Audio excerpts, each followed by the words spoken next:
Every है क्या करना है बात नहीं बोल अब आप कर क्या कह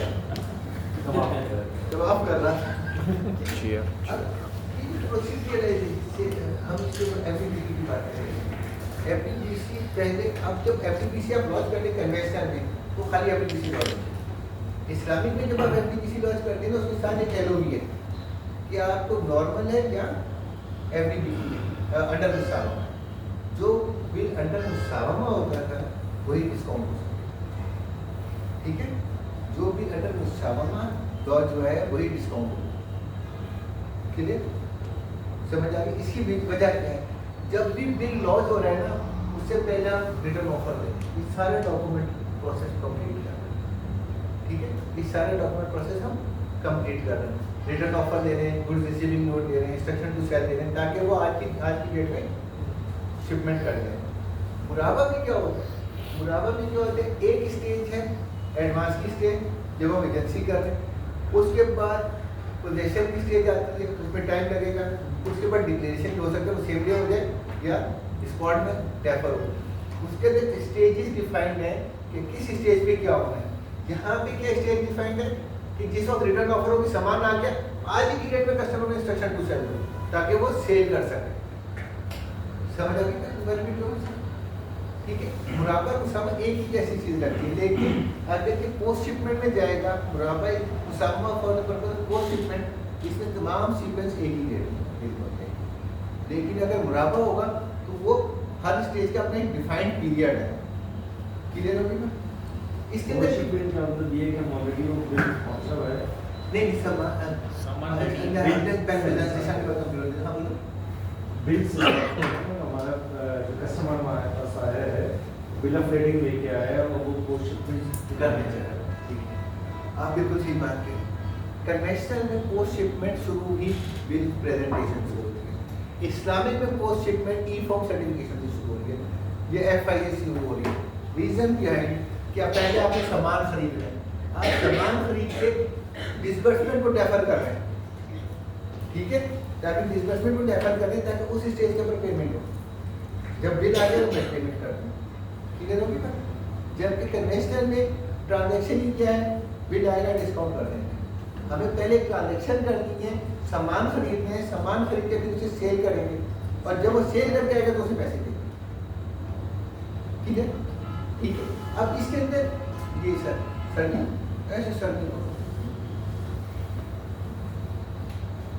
प्राइस मुझसे ठीक है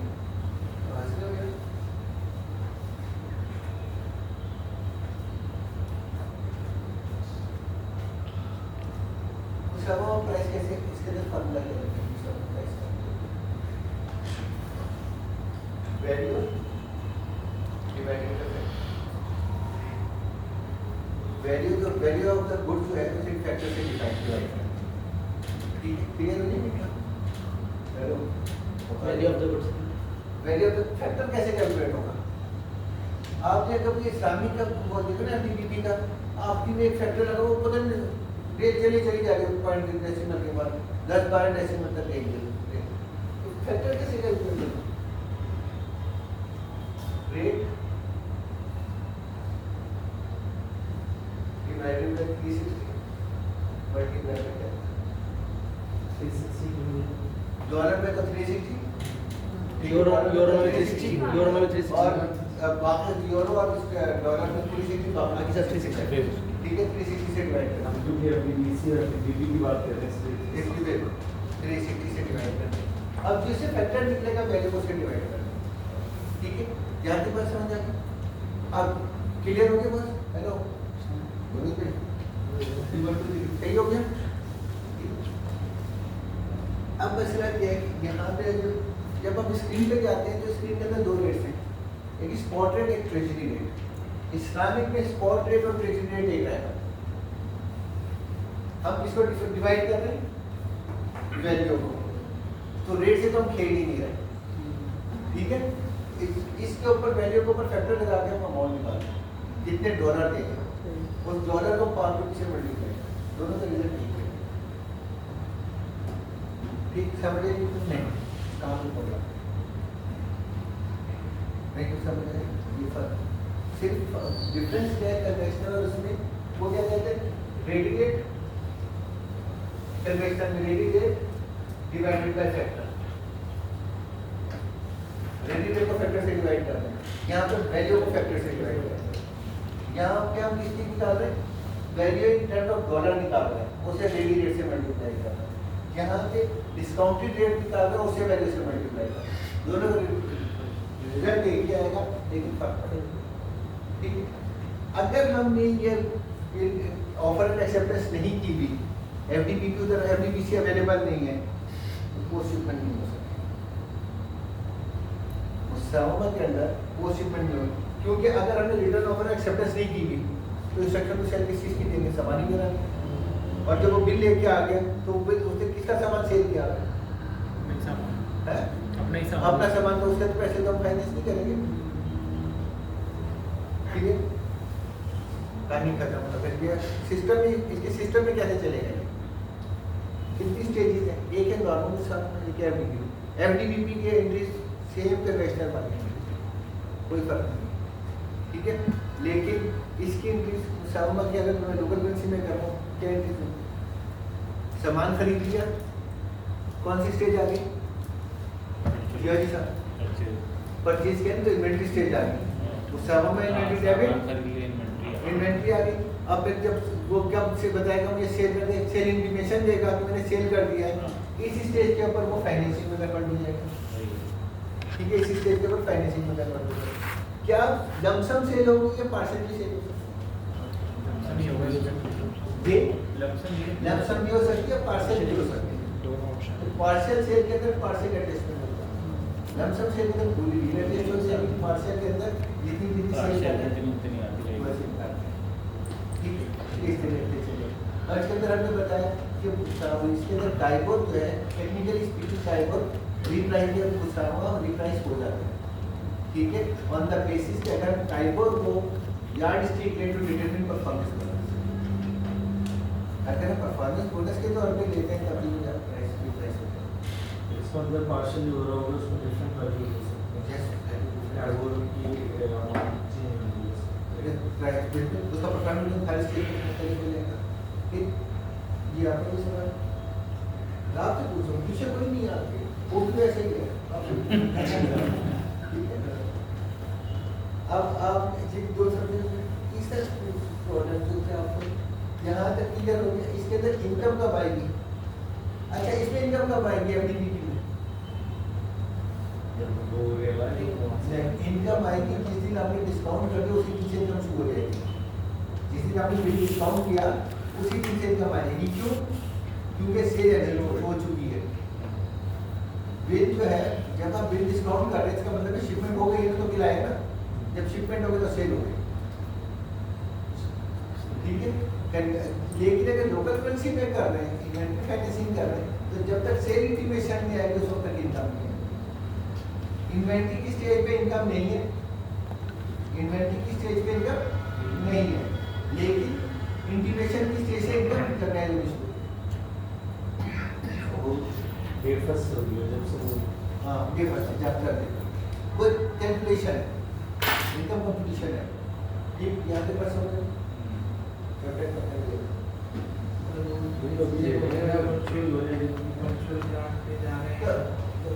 हमने ये बोला है कि लाइव से लेना है वर्चुअल प्लान बाद में तो फिर वो इजाज़त कराने आ जाएगा इजाज़त निगरानी का तो आपसे तो वैसी प्रॉब्लम होगी इजाज़त निगरानी को है फिर हिसाब से गवर्नमेंट लिखता है वो आएगा कितने बजे से एंड होगा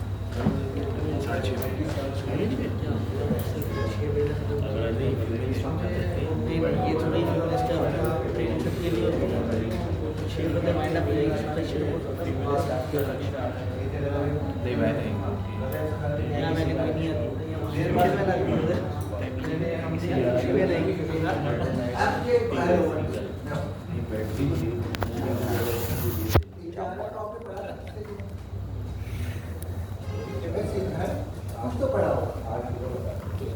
कुछ तो पढ़ा क्या बताया मुझे नहीं पता कोई चीज़ दे रेंट पे देना तो इनकम कब आनी शुरू होगी? रेंट भी रेंट कब आनी शुरू होगी? जब कोई देंगे यार ऐसी बातें नहीं करो, मैं कैलकुलेशन की बात नहीं कर रहा। जब Rent इन्वेस्ट कब recover करें? जब इन्वेस्ट करेगा बैंक जब वो महीना दे देगा इसके बाद ठीक बोलो, यानी उसने सर्विसेज दे दी अपनी, सर्विस का यानी कि यार उसने महीना गुजार दिया। समझ लिया। नहीं, वो मैं उसमें चले गया था, लाइक सैलरी वाले में। अगर उसने जैसे उसने यूज कर लिया उसके बाद ठीक है, कन्वेंशन में क्या होता है लीजिंग में? वो पहले से ही लेना शुरू कर देते।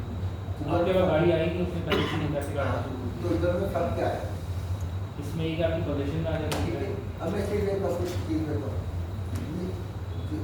इसका मतलब है कि जज कर रहा था, आपको कॉन्सेप्ट तो है नहीं जाने।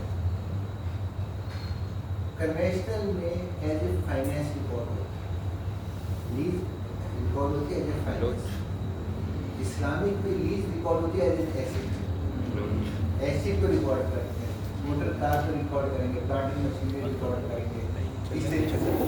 ठीक है, क्लियर हो गया? ठीक, और उसका रेंटल इनकम में गया,